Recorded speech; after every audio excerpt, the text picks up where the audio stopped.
बिस्मिल्लाहिर्रहमानिर्रहीम। स्टूडेंट्स, अब हम इनकम एंड एक्सपेंडिचर अकाउंट का क्वेश्चन नंबर 7 करेंगे।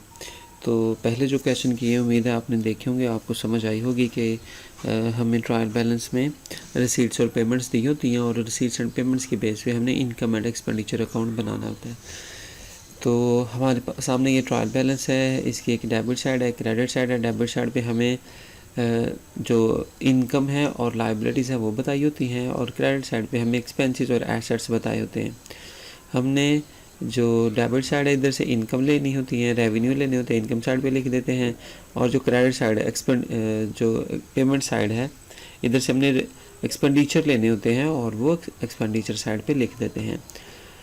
जो इनकम एंड एक्सपेंडिचर अकाउंट है उनमें लाइबिलिटीज़ और एसेट्स नहीं लिखे जाते, वो बैलेंस शीट के आइटम होती है उधर लिखते हैं। बाकी सारी चीज़ें यहाँ पे लिख दी जाती हैं। कुछ एडजस्टमेंट होती हैं, वो भी हमने मुतल्लिका साल की एडजस्टमेंट को एडजस्ट करना होता है, और प्रीवियस ईयर और नेक्स्ट ईयर की जो एडजस्टमेंट होती है उनको लेस कर देते हैं, वो इसमें शामिल नहीं करते। तो चलिए क्वेश्चन को पढ़ते हैं। क्वेश्चन में कह रहा है, below is the given the receipts and payments account of ल्यूज club Lahore, prepare the income and expenditure account as on 31st December and balance sheet as on that date from it and subjoin the information। ये पहला question है जिसमें उसने balance sheet भी पूछी हुई है। तो बैलेंस शीट पूछी हो तो हमें ये देखना पड़ता है कि बैलेंस शीट एक बनेगी या दो बनेगी।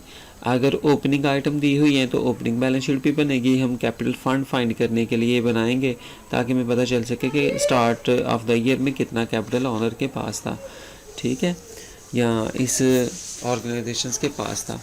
तो कैसे पता चलेगा?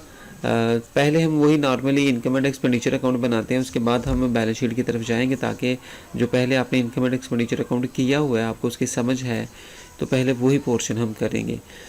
तो ये जो रिसीट साइड है इधर से हम इनकम लेंगे और इनकम को हम रेवेन्यू को हम इनकम साइड पे लिख देंगे। एडजस्टमेंट देख लें किसकी है। On 31st December 2016 the annual subscription in arrear amounting ₹700। जो सब्सक्रिप्शन है वो मुतल्लिका साल की एनुअल सब्सक्रिप्शन जो है वो बकाया जात में आ रही है। ये रिसीवेबल है, इनकम है तो रिसीवेबल है, एक्सपेंस होता तो पेबल होना था। तो आगे कह रहा है ₹200 is to be write off as depreciation on furniture. Furniture की डेप्रिसिएशन हुई है वो भी हम चार्ज करेंगे। एक्सपेंस है बिजनेस का। Capitalise the life membership fee, life membership fee को कैपिटलाइज कर देंगे, ठीक है। तो रिसीट साइड पे हम देखते हैं कौन कौन से हमारे रेवेन्यू है उनको इनकम साइड पे लिखेंगे। ये balance BD opening cash balance दिया हुआ है, ये हम ओपनिंग स्टेटमेंट ऑफ अफेयर्स में हम लिखेंगे या ओपनिंग बैलेंस शीट में हम लिखेंगे, ठीक है। तो इसको हम पहले स्किप कर देंगे क्योंकि ये इनकम एंड एक्सपेंडिचर अकाउंट में नहीं आएगा। एनुअल सब्सक्रिप्शन ये इनकम है, ये हम लिखेंगे। एनुअल सब्सक्रिप्शन उसने दी हुई है, जो रिसीव कर चुके हैं वो 3260 है, लेकिन एडजस्टमेंट में उसने बताया हुआ है on 31st December 2016 the annual subscription in arrear. Annual subscription अभी बकाया जात में आ रही है, मतलब कि इनकम है तो रिसीवेबल है, रिसीव करने वाली है, तो ये ऐड कर लेंगे ये भी, क्योंकि करंट ईयर की है, जो 10 साल की है तो ये ऐड हो जाएगी। टोटल सब्सक्रिप्शन हम लिख देंगे। उसके बाद लाइफ मेंबरशिप फ़ी है, तो लाइफ मेंबरशिप फ़ी के बारे में बताया हुआ कि लाइफ मेंबरशिप फ़ी ये कैपिटलाइज हो गई है, ये बैलेंस शीट में कैपिटल के तौर पर इसको लिखा जाएगा, ठीक है। इसके बाद एंट्रेंस फ़ी है, तो एंट्रेंस फ़ी हम लिखेंगे 400, ये 400 एंट्रेंस फ़ी आ गई। मिसलेनियस रिसीट्स है 466, तो मिसलेनियस रिसीट्स लिखी जाएंगी। इसके बाद इंटरेस्ट है, इंटरेस्ट भी इनकम है तो ये इनकम के तौर पर इसको लिख लेंगे, ठीक है। इनकम साइड पे, रिसीट साइड पे जितनी भी आइटम थी वो हमने इनकम साइड पे लिख ली हैं। अब हम पेमेंट साइड पे आएंगे। पेमेंट साइड पे जो एक्सपेंडिचर दिए होंगे वो हम लिखेंगे। जैसे कि जनरल एक्सपेंसेस दिए हुए, ये एक्सपेंस है, ये हम लिख लेंगे जनरल एक्सपेंसेस 108084। तो सैलरीज दी हुई है 1100 की, वो हम सैलरीज लिख लेंगे, एक्सपेंस है। फर्नीचर एसेट है तो इसको हम स्किप कर देंगे, ये बैलेंस शीट के आइटम है। रेंट जो है ये एक्सपेंस है, ये हम लिख लेंगे 1120, ये हमने लिख लिया। इसके बाद प्रिंटिंग एक्सपेंसेस है 250, ये हमने लिख लिए। इसके बाद रिपेयर्स हैं 300 की, ये हमने रिपेयर्स लिख ली। और एडजस्टमेंट में देखिए एक एडजस्टमेंट अभी रहती है 200 जो है उसने बताया हुआ कि डेप्रिसिएशन के तौर पर हमने लिखा है, राइट ऑफ करना है, तो ये डेप्रिसिएशन है। डेप्रिसिएशन ऑफ फर्नीचर इसको लिखेंगे 200, ये मेंशन कर देंगे। समटाइम में डेप्रिसिएशन की परसेंटेज दी होती है, समटाइम में अमाउंट दी होती है, तो अमाउंट दी हो तो अमाउंट लिख लेते हैं, परसेंटेज दी हो तो हम कैलकुलेट करके फिर भी अमाउंट ही लिखते हैं। तो हमारे पास जो इनकम और एक्सपेंडिचर साइड पे आइटम आनी थी वो हमने सारी लिख ली हैं। अब हम क्या करेंगे, हम इनकम साइड का टोटल करेंगे और वो लिख लेंगे। इसी तरह एक्सपेंस साइड का टोटल करेंगे और वो लिख लेंगे। अगर इनकम ज़्यादा एक्सपेंस कम हो तो हमें सरप्लस हो रहा होता है, और सरप्लस जो है वो एक्सपेंडिचर साइड पे लिखा जाता है। अगर एक्सपेंसेस ज़्यादा हो, इनकम कम हो, तो फिर डेफिसिट होता है और वो इनकम साइड पे लिखा जाता है। ठीक है। अब देखिए उसने कहा वह बैलेंस शीट भी बनाए। तो अब जब हमने बैलेंस शीट बनानी है ना, तो हमने ये देखना है कि क्या ओपनिंग एसेट्स भी दिए हुए हैं। अगर दिए हुए हैं तो पहले ओपनिंग बैलेंस शीट बनेगी, फिर हम क्लोजिंग बैलेंस शीट बनाएंगे। ओपनिंग एसेट ओपनिंग लाइबिलिटीज़ दे सकता है। ठीक है। तो ये देखें, ये बैलेंस BD, ये ओपनिंग कैश बैलेंस है, ओपनिंग कैश बैलेंस है, कैश आइटम है, ये बैलेंस शीट में लिखी जाएगी। ठीक है। एसेट साइड पे इसको लिखेंगे। इसी तरह इसी साइड पे कोई ओपनिंग लाइबिलिटीज़ दे सकता है। ठीक है। वो पिछले साल से मुतल्लिका होगी, साथ डेट मेंशन की होगी। जैसे कि ये लिखा हुआ है सब्सक्रिप्शन, तो सब्सक्रिप्शन के साथ लिख सकता है 1 जनवरी। ठीक है। या प्रीवियस ईयर लिख सकता है, ये 2016 है, उसके साथ 2015 लिख सकता है। तो ये प्रीवियस ईयर की ओपनिंग सब्सक्रिप्शन कंसीडर होगी। ठीक है। तो अभी सिर्फ एक ही आइटम दी हुई है, cash balance, balance BD, opening cash balance, और कुछ भी नहीं दिया हुआ, तो हम ओपनिंग बैलेंस शीट बनाएंगे।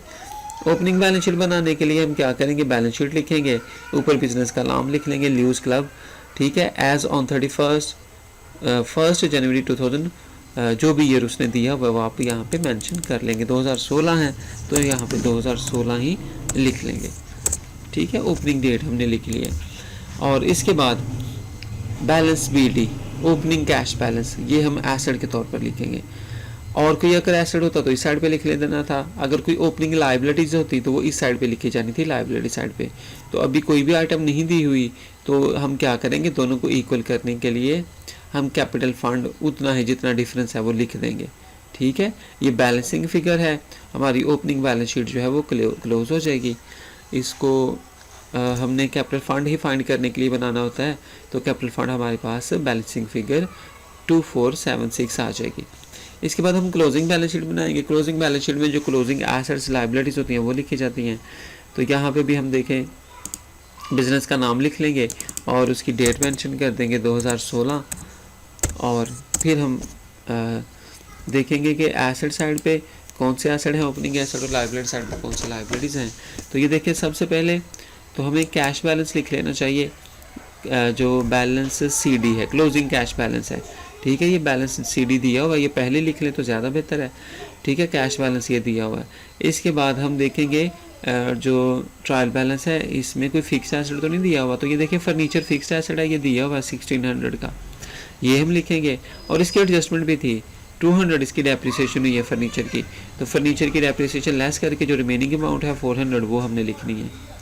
ओके हो गया। इसके बाद हमने एडजस्टमेंट में देखना है, कोई इनकम रिसीवेबल है तो वो एसेट साइड पे लिखी जाएगी। ठीक है। कोई इनकम रिसीवेबल है करंट ईयर की, तो वो भी एसेट साइड पे लिखी जाएगी। तो इसने बताया हुआ है 31 दिसंबर 2016 the annual subscription in arrears, तो ये सब्सक्रिप्शन अभी वसूल करने वाली है, रिसीव करने वाली है, तो ये एसेट साइड पे लिखी जाएगी। अगर इनकम एडवांस में रिसीव कर लेते तो वो लाइबिलिटी साइड पे लिखी जानी थी। अगर कोई एक्सपेंस प्री पेड कर देते तो वो भी एसेट साइड पे लिखा जाना था। तो अभी सिर्फ एक ही आइटम है, ये जो सब्सक्रिप्शन है ये रिसीवेबल आ रही है, तो ये हमने लिख ली। ठीक है। एसेट साइड पे बस यही आइटम आनी थी। लाइबिलिटी साइड जो है ना, इसको ध्यान से देखिएगा, ये थोड़ी कंफ्यूजिंग है, थोड़ी मुश्किल है।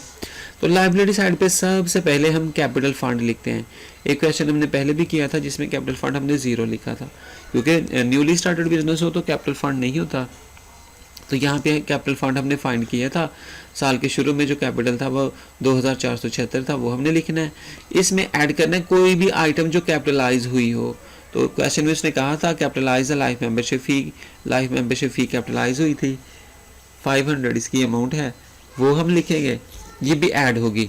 और अगर सरप्लस हुआ तो वो भी ऐड होगा, डेफिसिट होता तो वो लेस होना था। तो ये 3 आइटम है, तीनों ही ऐड ही हो रही हैं। कैपिटल में ऐड करते हैं, लाइफ में कोई भी आइटम कैपिटलाइज हो वो ऐड करते हैं, सरप्लस ऐड करते हैं, डेफिसिट हो तो वो लेस कर देते हैं। इसका टोटल हमने लिख देना। इस एसेट साइड का टोटल करेंगे 3828 आएगा, लाइबिलिटी साइड का टोटल करेंगे 3828 आएगा, और इस तरह आपका क्वेश्चन जो है वो कंप्लीट हो जाएगा। क्योंकि कन्फ्यूजन हो, कोई मसला हो तो लाजमी पूछेगा। बहुत शुक्रिया। अल्लाह हाफिज़।